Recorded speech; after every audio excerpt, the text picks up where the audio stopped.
Comme nous l'avons déjà vu, par exemple avec Ninive, il y a des noms de villes ou de personnages qui n'apparaissent que dans la Bible. Aujourd'hui, je braque le projecteur sur la chute de Samarie, la capitale du royaume du nord d'Israël, ainsi que sur un grand roi assyrien totalement inconnu en dehors de la Bible. Si vous suivez cette série d'émissions, vous devez commencer à connaître le genre d'accusations lancées en permanence contre la Bible. Si on n'a retrouvé aucune trace d'un personnage ou d'un lieu biblique, c'est la preuve qu'il n'a jamais existé et que la Bible est un mythe. Comme moi, j'imagine qu'à la fin, ce genre de déclaration ne vous impressionne plus vraiment. Alors, commençons par examiner le récit biblique de la chute de Samarie. Si nous résumons le chapitre 17 du deuxième livre des rois, nous y apprenons 1. Que le dirigeant du royaume d'Israël, le roi Hoshea, francisé en Osée, est un roi qui vit dans le paganisme. 2. Que le roi d'Assyrie, Shalmaneser V, à ne pas confondre avec Shalmaneser III vu dans l'émission sur l'obélisque noir, Shalmaneser V donc, monte contre Samarie et assujettit Hoshea en l'obligeant à lui verser un tribut annuel. 3. On apprend qu'Hoshea essaie de se révolter, cesse de payer et appelle à l'aide les Égyptiens, ce qui nous rappelle la tentative d'alliance d'Ézéchias avec l'Égypte 20 ans plus tard. 4. Le résultat, qui pouvait être prévisible, c'est que le roi d'Assyrie fait capturer et enchaîner Hoshea, assiège Samarie pendant 3 années et finit par prendre la ville. Et 5, qu'il déporte la population en Assyrie et la fait remplacer par d'autres peuples. Comme vous le savez, c'était la façon d'opérer des Assyriens pour empêcher les vaincus de revenir sur leur terre puisqu'elle était alors habitée par d'autres occupants.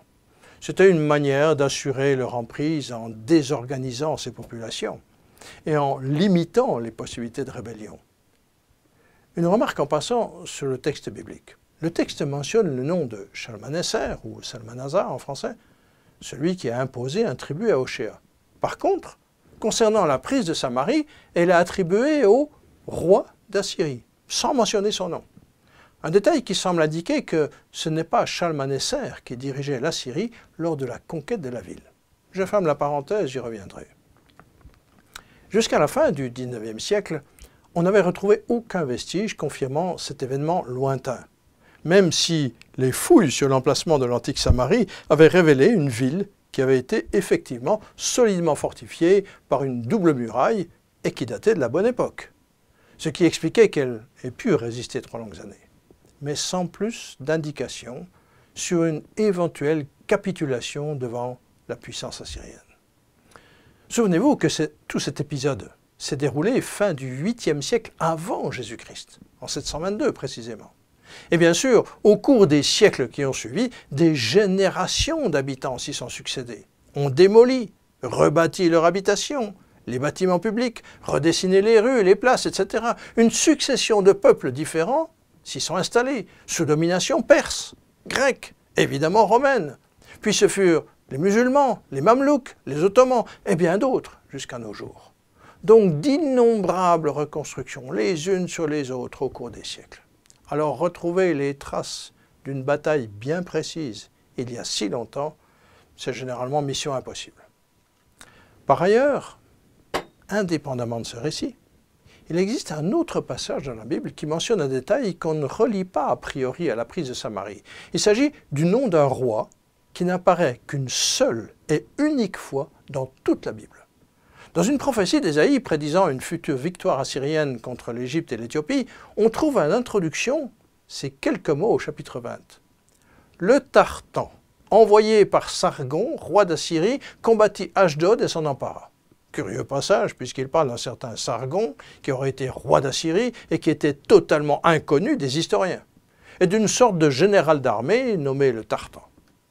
Certains ont pensé que ce Sargon devait être un personnage fictif, une invention de l'auteur du récit. Alors que d'autres ont supposé qu'Ésaïe avait peut-être voulu mentionner Shalmaneser. Bref, comme c'est le cas la plupart du temps, si on refuse la validité du récit biblique, il n'existe en fait aucun autre texte au monde pour nous raconter ce qui s'est vraiment passé. Dans la troisième émission, je vous ai déjà parlé des fouilles d'Émile Botta, qui pensait dans un premier temps avoir découvert les restes de Ninive, mais qui avait mis à jour Dur-Sharrukin, terme assyrien qui signifie la forteresse de Sharrukin, donc qu'on a traduit en français par Sargon. Cette fabuleuse découverte a fait tout à coup surgir du passé ce roi inconnu des historiens jusque-là. Sargon avait donc bien existé. Cette fresque célèbre retrouvée sur une des façades du palais montre un héros assyrien qui a capturé un lion. Quant au nom même de Sargon, il a été retrouvé inscrit sur un prisme d'argile de 67 lignes. On y lit « Sargon, mandataire de Bel, lieutenant d'Assour, la pupille des yeux d'Oannès et de Dagon, le grand roi, le roi puissant, le roi des légions, roi d'Assyrie, roi des 4 régions, etc. » Puis à l'entrée de son palais, en Assyrie, dans les ruines mises à jour, entre les pattes de la statue d'un taureau ailé, Paul-Émile Botta et Eugène Flandin ont découvert une inscription qui racontait les exploits du maître des lieux, le roi Sargon. On peut y lire, entre autres, « Palais de Sargon, grand roi, roi puissant, etc. » Il sanctionna les lois de Balmite en présence des sacrifices offerts à Oannès et à Dagon. Dagon était une des divinités assyriennes représentées sous forme de poisson qui était également présente chez les Philistins, à l'époque des Juges, 300 ans plus tôt. L'archéologue Ostenayar, dans son livre sur Ninive et Babylone, reproduit un cylindre assyrien représentant le dieu poisson Dagon. Dans la Bible, on en entend parler dans le récit de Samson. Et plus tard, Dagon est encore mentionné dans le temple païen d'Ashdod, dans la région de l'actuelle bande de Gaza, lorsque l'arche de l'Alliance y avait été emportée par les Philistins. C'était à l'époque du prophète Samuel, une 50aine d'années avant le roi David. Mais revenons à l'inscription. Elle continue. Il déclara la guerre à l'Arménie. Il fit esclaves les princes de Circéium, de Hamath, de la Commagène, de la ville d'Ashdod. Nous avons donc la confirmation que Sargon a effectivement combattu Ashdod, exactement comme le dit Ésaïe. Et ce qui est très intéressant, c'est que l'inscription ne s'arrête pas là. Elle va encore plus loin. Elle déclare « Il foudroya Samarie et toute la maison d'Omri ». Cette fois, c'est clair. Sargon a bien pris Samarie, la capitale, et vaincu la maison d'Omri, dynastie royale qui régnait à Samarie sur les 10 tribus d'Israël.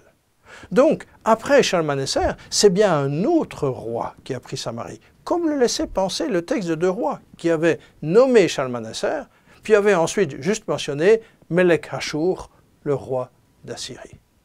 Puis on a également retrouvé ses annales, le récit chronologique de ses exploits, dans une longue inscription qui déclare « Dans le commencement de mon règne, etc.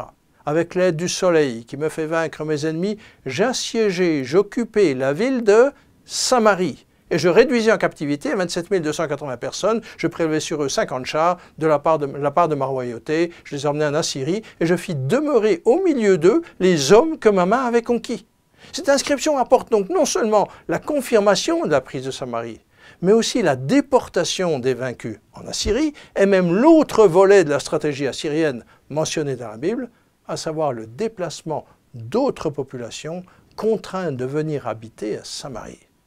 Cette fois encore, les moqueurs ont dû se taire et admettre que le récit biblique était exact, que Sargon, non cité une seule et unique fois dans toute la Bible, était bien un personnage historique de toute première importance. Vous avez sous les yeux un vase d'albâtre retrouvé lors des fouilles et qui porte en toutes lettres son nom. Cette fresque, provenant de la façade nord de son palais et exposée au Louvre, montre Sargon et un dignitaire. Même si ça ne vaut pas une photo numérique, c'est une représentation visuelle de ce monarque à la tête de l'Assyrie en son temps.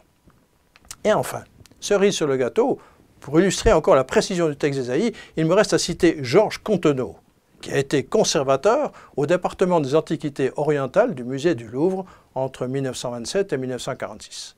Ce grand spécialiste est l'auteur d'un ouvrage de référence intitulé « La civilisation assyro-babylonienne ». Il décrit entre autres le fonctionnement de l'armée assyrienne et il explique qu'elle était sous les ordres d'un grand général, et même de 2 à une certaine époque. Savez-vous comment se nommait ce général? les textes assyriens lui donnaient le titre de Tartan. C'est le terme exact utilisé par Ésaïe quand il déclare le Tartan envoyé par Sargon, roi d'Assyrie, etc. Impressionnant, n'est-ce pas? Alors avec tous ces éléments et au point où nous en sommes, je pense qu'il est inutile d'en dire davantage et je vous laisse donc à votre réflexion.